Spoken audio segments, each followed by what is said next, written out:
ನಮಸ್ಕಾರ ವೀಕ್ಷಕರೇ, welcome back to important video ಅಂತ ಹೇಳ್ತಾ ಈ ವಿಡಿಯೋದಲ್ಲಿ ಏನಪ್ಪ ಹೇಳ್ತಾ ಇದ್ದೀನಿ ಅಂದರೆ, ಇಲ್ಲಿ 11ನೇ ಕಂತಿನ ಹಣ ಯಾವಾಗ ಬರುತ್ತೆ ಅಂತ ವೇಟ್ ಮಾಡ್ತಾ ಇದ್ದೀರಾ.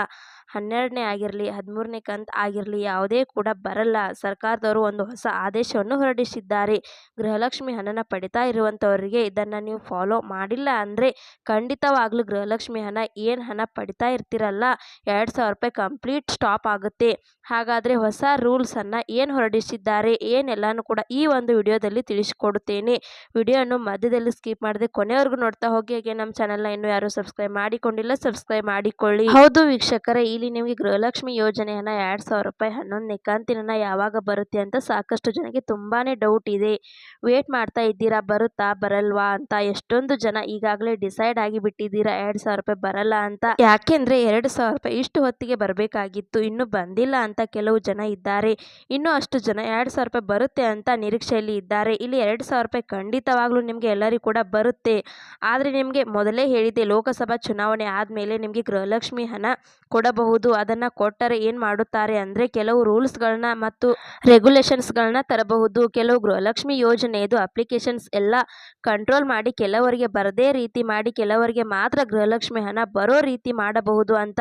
ಸೇಮ್ ಅದೇ ರೀತಿ ಏನಾಗಿದೆ ಅಂದರೆ ಸರ್ಕಾರದ ಕಡೆಯಿಂದ ಒಂದು ಹೊಸ ರೂಲ್ಸನ್ನು ಹೊರಡಿಸಿದ್ದಾರೆ. ಈ ಒಂದು ರೂಲ್ಸ್ನ ನೀವೇನಾದರೂ ಫಾಲೋ ಮಾಡಿಲ್ಲ ಅಂದರೆ ನಿಮಗೆ ಗೃಹಲಕ್ಷ್ಮಿ ಯೋಜನೆಯಡಿ ಏನು ಹಣ ಬರಬೇಕಾಗಿದೆ ಅಲ್ಲ ಅದು ಖಂಡಿತವಾಗ್ಲೂ ಬರೋದಿಲ್ಲ. ಇದು ರಾಜ್ಯ ಸರ್ಕಾರದಿಂದ ಅಫಿಸಿಯಲ್ ಆಗಿ ಬಂದಿರುವಂಥ ಸ್ಟೇಟ್ಮೆಂಟ್ ಆಗಿರುತ್ತದೆ. ಇಲ್ಲಿ ಗೃಹಲಕ್ಷ್ಮಿ ಯೋಜನೆಯಡಿ ಪ್ರತಿ ತಿಂಗಳು ಕೂಡ 2,000 ರೂಪಾಯಿ ರಿಸೀವ್ ಮಾಡಿಕೊಂಡ್ರಿ. ಇದುವರೆಗೂ ಕೂಡ ಒಂದು 20,000 ರೂಪಾಯಿದಷ್ಟು ನಿಮ್ಮ ಖಾತೆಗೆ ರಿಸೀವ್ ಮಾಡಿಕೊಂಡಿದ್ದೀರಾ. ಇವಾಗ 20,000 ರೂಪಾಯಿ ಆದಮೇಲೆ ನೆಕ್ಸ್ಟ್ ಏನು 2,000 ರೂಪಾಯಿ ಬರಬೇಕಾಗಿದೆ ಅಲ್ಲ ಅದಕ್ಕೆ ನೀವು ಎಲ್ಲರೂ ಕೂಡ ವೇಟ್ ಮಾಡುತ್ತಿದ್ದೀರಾ. ಈ ಒಂದು ಟೈಮಲ್ಲಿ ರಾಜ್ಯ ಸರ್ಕಾರದ ಕಡೆಯಿಂದ ಒಂದು ಹೊಸ ರೂಲ್ಸನ್ನು ಹೊರಡಿಸಿದ್ದಾರೆ. ಈ ಒಂದು ರೂಲ್ಸ್ನ ಯಾರ್ಯಾರು ಫಾಲೋ ಮಾಡಬೇಕು ಅಂದರೆ ಗೃಹಲಕ್ಷ್ಮಿ ಯೋಜನೆಯಡಿ ಯಾರ್ಯಾರು ಪ್ರತಿ ತಿಂಗಳು ಕೂಡ 2,000 ರೂಪಾಯಿನ ಪಡೆದುಕೊಳ್ತಾ ಇದ್ದೀರಾ ಇಷ್ಟು ದಿನ ನೀವು ಎಲ್ಲರೂ ಕೂಡ ಫಾಲೋ ಮಾಡಬೇಕಾಗುತ್ತದೆ. ಇನ್ ಕೇಸ್ ನೀವು ಫಾಲೋ ಮಾಡಿಲ್ಲ ಅಂದರೆ ಏನಾಗುತ್ತದೆ ಅಂದರೆ ಏನಾಗಲ್ಲ, ಸಿಂಪಲ್ ನಿಮಗೆ 2,000 ರೂಪಾಯಿ ಬರುವುದು ಸ್ಟಾಪ್ ಆಗುತ್ತೆ. ಮುಂದೆ ನಿಮಗೆ ಪ್ರಾಬ್ಲಮ್ ಆಗುತ್ತೆ. ಅದಕ್ಕೋಸ್ಕರ ಕೇರ್ಫುಲ್ ಆಗಿ ಕೇಳಿಸಿಕೊಳ್ಳಿ. ಇಲ್ಲಿ ಗೃಹಲಕ್ಷ್ಮಿ ಯೋಜನೆಯದು ನೀವು ಅರ್ಜಿ ಸಲ್ಲಿಸಬೇಕಾದ್ರೆ ನೀವು ಯೂಸ್ ಮಾಡಿರುವಂಥ documents Aadhaar card, ration card. ಇವಾಗ ಆಧಾರ್ ಕಾರ್ಡ್ದಿಂದ ಎಲ್ಲಾನು ಕೂಡ ಸರಿ ಆಗುತ್ತಿತ್ತು, ಆದರೆ ಬ್ಯಾಂಕ್ ಅಕೌಂಟ್ಗೆ ಹಣ ಬರುತ್ತೆ. ಆದರೆ ರೇಷನ್ ಕಾರ್ಡ್ ಏನಾಗಿದೆ ಅಂದರೆ ಕೆಲವರು ಏನು ಮಾಡಿದ್ದಾರೆ ಅಂದರೆ 2 ರೇಷನ್ ಕಾರ್ಡ್ನ ಇಟ್ಕೊಂಡು ಬಿಟ್ಟಿರ್ತೀರಾ. 4 ಜನ ಫ್ಯಾಮಿಲಿ ಇರುತ್ತೀರಾ. 2 ಜನರದ್ದು ಒಂದು ರೇಷನ್ ಕಾರ್ಡ್ ಮಾಡಿರುತ್ತಾ, ಇನ್ನು 2 ಜನರದ್ದು ಒಂದು ರೇಷನ್ ಕಾರ್ಡ್ನ ಮಾಡಿಕೊಂಡಿರ್ತೀರಾ. ಇವಾಗ ಸರ್ಕಾರದವರು ಈ ಎಲ್ಲಾನು ಕೂಡ ಟ್ರ್ಯಾಕ್ ಮಾಡುವುದಕ್ಕೆ ಏನು ಮಾಡುತ್ತಿದ್ದಾರೆ ಅಂದರೆ ಒಂದು ಹೊಸ ಆದೇಶವನ್ನು ಹೊರಡಿಸಿದ್ದಾರೆ.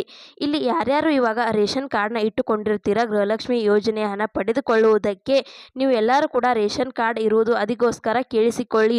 ರೇಷನ್ ಕಾರ್ಡ್ ಇದ್ದವರು ಇದನ್ನು ಫಾಲೋ ಮಾಡಿಲ್ಲ ಅಂದರೆ ನಿಮ್ಮ ರೇಷನ್ ಕಾರ್ಡ್ ಕ್ಯಾನ್ಸಲ್ ಆಗುತ್ತೆ.